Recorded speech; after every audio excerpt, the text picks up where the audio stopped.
네, 코로나19 통합 뉴스룸 정호뉴스입니다. 세월호 참사 8주기를 맞은 오늘 전국 곳곳에서 추모 행사가 열리고 있습니다.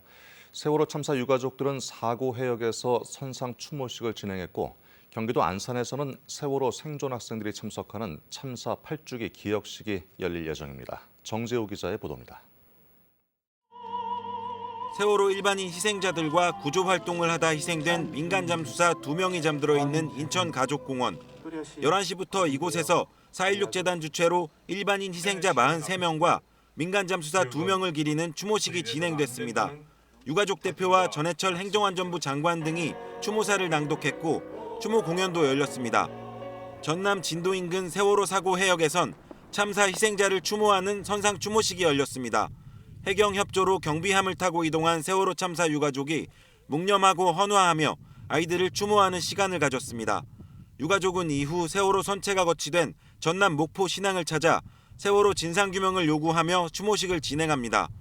경기도 안산에선 오후 3시부터 세월호 참사 8주기 기억식이 열립니다. 세월호 생존 학생의 편지 낭독, 국무총리 등의 추도사, 4.16 합창단과 단원고 재학생의 합창 등으로 추모 행사가 진행됩니다. 4월 16일을 의미하는 오후 4시 16분에는 서울시 의회 앞 세월호 기억공간에서 304명의 세월호 참사 희생자 넋을 기리는 행사가 열릴 예정입니다. 이곳에서는 저녁 6시부터 참사를 추모하는 시민들이 자유롭게 참가할 수 있는 촛불 문화제도 열립니다. 이 밖에 온라인상에서도 추모 메시지를 작성하는 등의 기억 행사가 이달 말까지 진행될 예정입니다. KBS 뉴스 정재호입니다. 네, 오늘 코로나19 신규 확진자는 10만 7천여 명으로 유행의 정점에서 점차 벗어나고 있습니다. 하지만 여전히 위중증 환자와 사망자 지표는 크게 나아지지 않고 있습니다.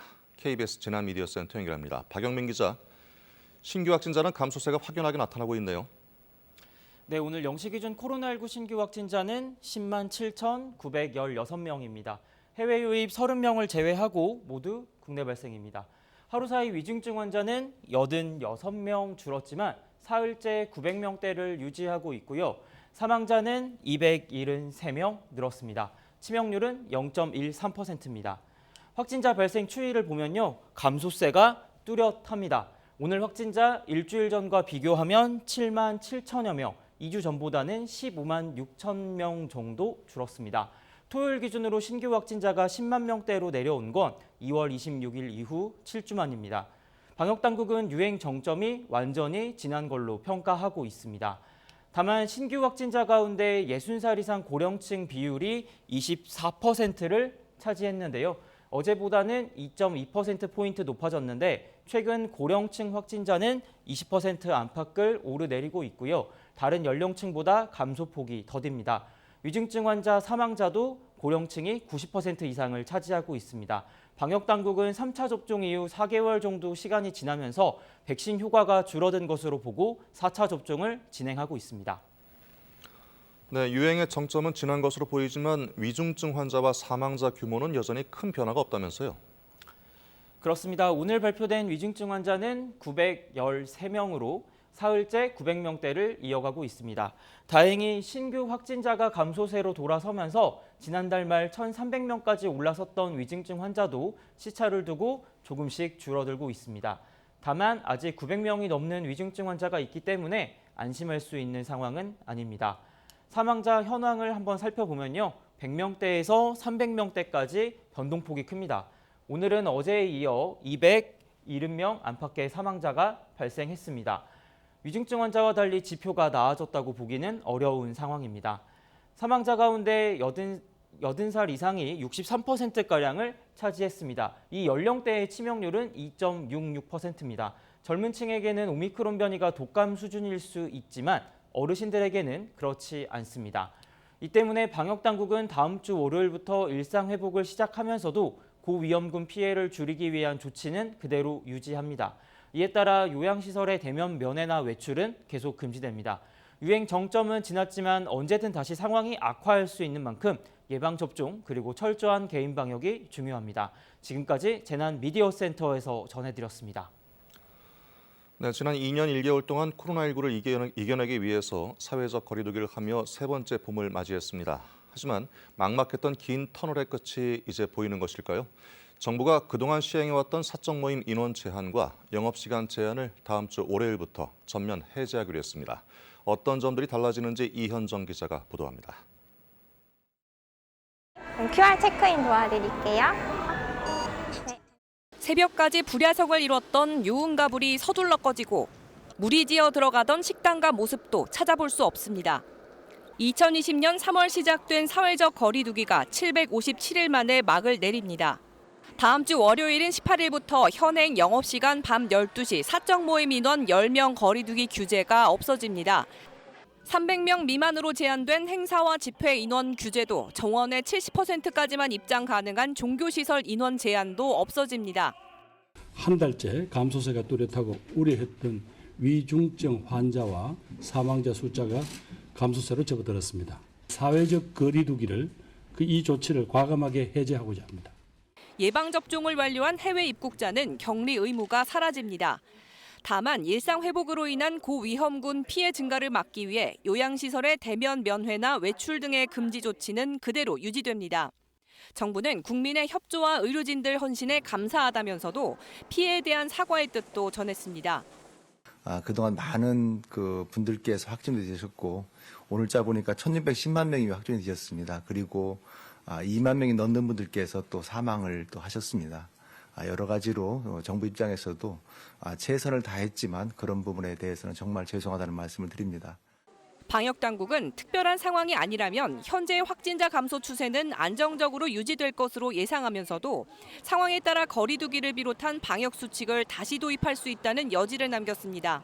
KBS 뉴스 이현정입니다. 네, 사적 모임과 영업시간 제한을 없애기로 했지만 마스크 착용은 당분간 유지해야 합니다.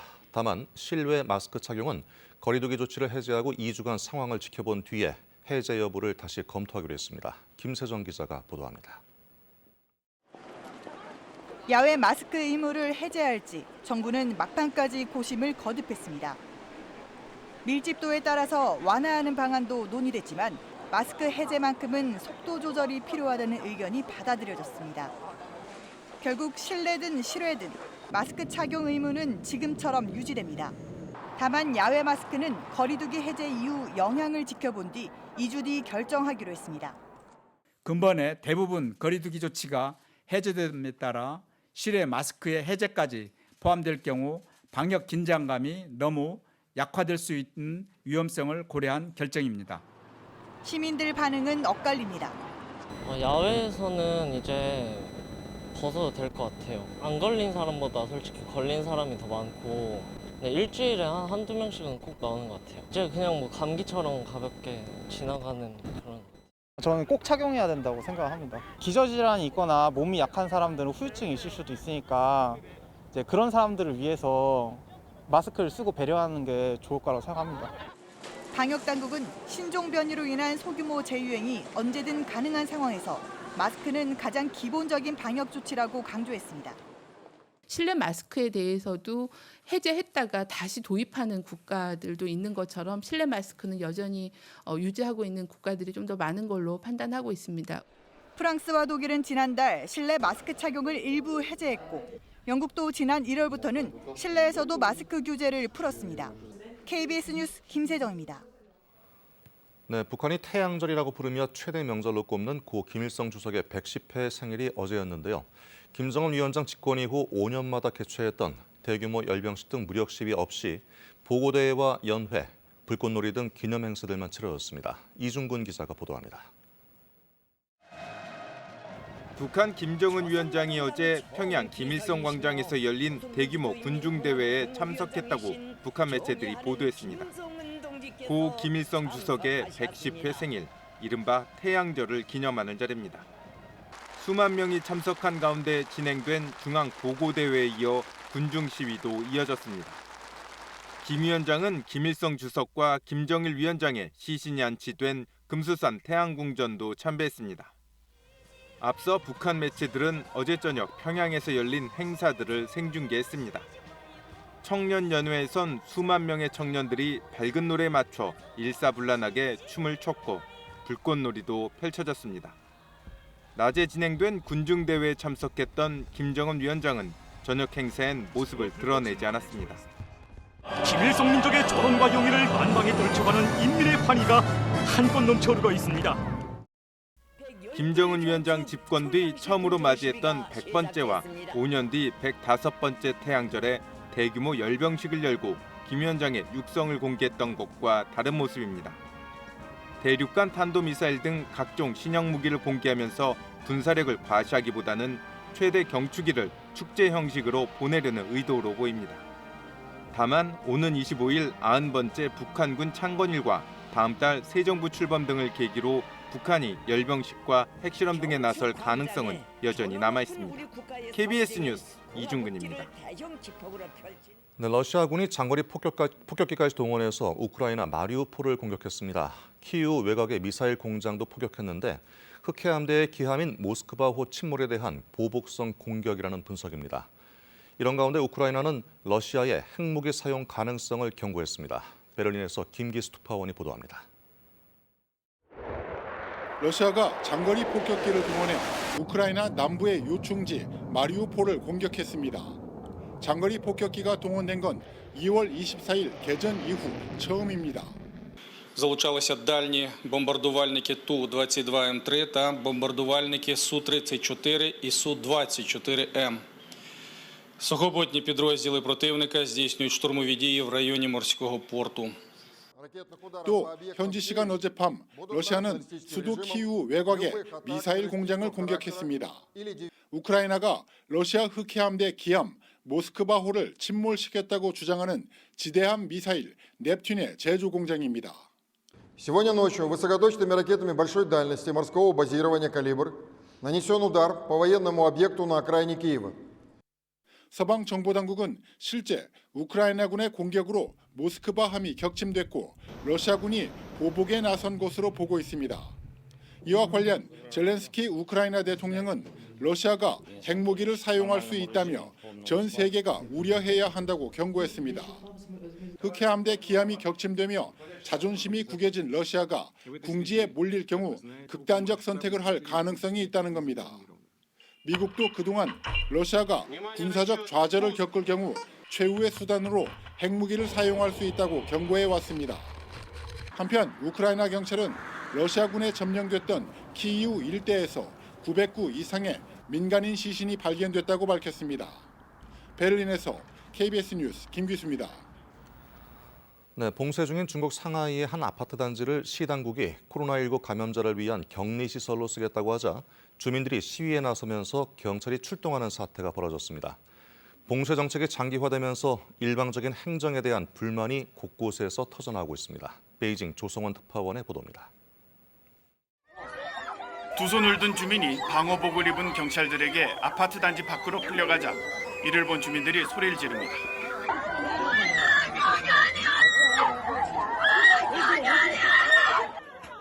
상하이 푸둥신구의 한 아파트 단지에 경찰들이 들어와 주민들을 끌고 나가고 있습니다.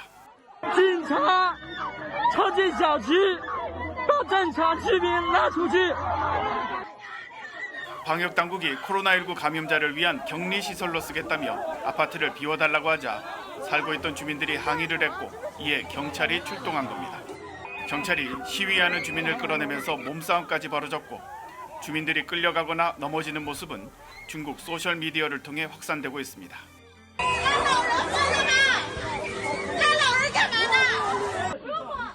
지난 12일에는 상하이의 또 다른 아파트 단지 주민들이 인근 호텔을 임시 격리시설로 쓰기로 한 데 반발해 집단 항의를 하기도 했습니다. 시찰에 나섰던 상하이 당서기도 공개적으로 항의를 받았습니다. 일부 완화 조치에도 불구하고 상하이는 보름 넘는 봉쇄 정책에 기본적인 생활에 어려움을 겪으면서 주민들의 불만도 커지고 있습니다. 코로나19 방역 정책은 물론 정부 정책에 시민들이 집단 항의하는 건 중국에서는 대단히 드문 일입니다. 제로 코로나, 무관용 방역 정책에 대한 중국인들의 불만과 고통을 반영하고 있습니다. 베이징에서 KBS 뉴스 조성원입니다. 네, 지난주 타이완 해역에 실종된 교토 1호 수색 작업이 어려움을 겪고 있습니다. 한국인 선원 실종자 6명 가운데 4명은 숨진 채 발견됐지만 2명은 아직까지 생사가 확인되지 않고 있습니다. 정민규 기자의 보도입니다. 끝이 보이지 않는 망망대해. 망원경을 든 우리 해경 대원들의 수색이 한창입니다. 보트를 이용해 수색 범위를 넓혀보고 타이완 당국도 수색에 참여했지만 사라진 교토 1호를 찾지 못하고 있습니다. 타이완 해역을 지나던 332톤급 예인선 교토 1호가 조난 신고를 끝으로 사라진 건 지난 7일. 배에 타고 있다 실종된 한국인 선원 6명 가운데 4명은 숨진 채 발견돼 타이완 병원에 안치됐고 나머지 2명은 아직 실종 상태입니다. 한국인 선원들이 피해를 봤지만 배가 시에라리온 국적인에다 선사는 아랍에미리트에 있어 선원법 등 국내법을 적용하기도 어렵습니다. 해상 사고에 대비한 각종 보험들이 제대로 가입이 안 돼 있으면 피해자들은 한국의 선원들이고 선사나 선박은 외국에 있기 때문에 현실적으로 외국에서 그 권리를 구제받기는 그 법 절차상 조금 어려운 사정입니다. 국내로 운구되지 못하고 타이완에 안치된 피해자들을 애도하며 시작된 선원 가족들의 대책회의. 교토 1호 사고 희생자분들께 묵념하겠습니다. 묵념. 기다렸던 실종자 발견 소식 대신 현지 기상 사정으로 수색이 중단됐다는 안타까운 소식이 들려왔습니다. 이러다 어느 순간 세상 사람들 기억 속에 사고가 잊혀지는 건 아닐까. 선원 가족들은 두렵기만 합니다. 가족들이 아직 품에 돌아오지도 못했는데 조금 보듬어 주셨으면 하는 바람이 있습니다.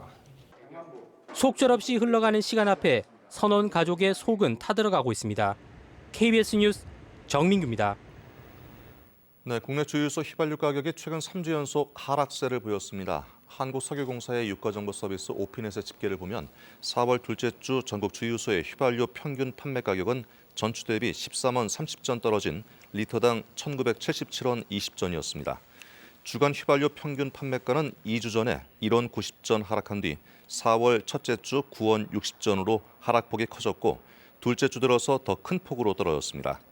4월 둘째 주 전국 평균 경유 가격도 전주 대비 9원 20전 내린 리터당 1,902원 60전을 기록했습니다.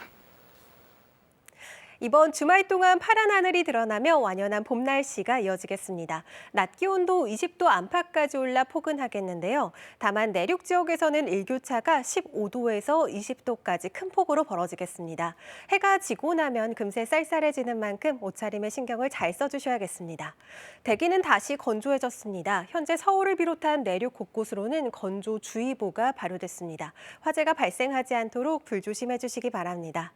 오늘은 전국이 고기압 영향권에 들며 대체로 맑은 날씨가 이어지겠고요. 제주도에서는 대기가 정체하면서 초미세먼지 농도 나쁨 수준이 예상됩니다.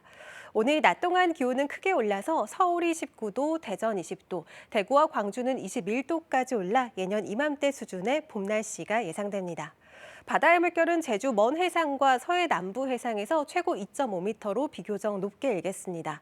내일은 하늘의 구름 양이 오늘보다 더 늘어나겠고요. 당분간 뚜렷한 비 소식이 없어서 맑고 건조한 날씨가 계속되겠습니다. 다음 주에는 기온이 오름세를 보이면서 날은 더욱 포근해지겠습니다. 날씨 전해드렸습니다. 네, 코로나19 통합 뉴스를 마치겠습니다. 고맙습니다.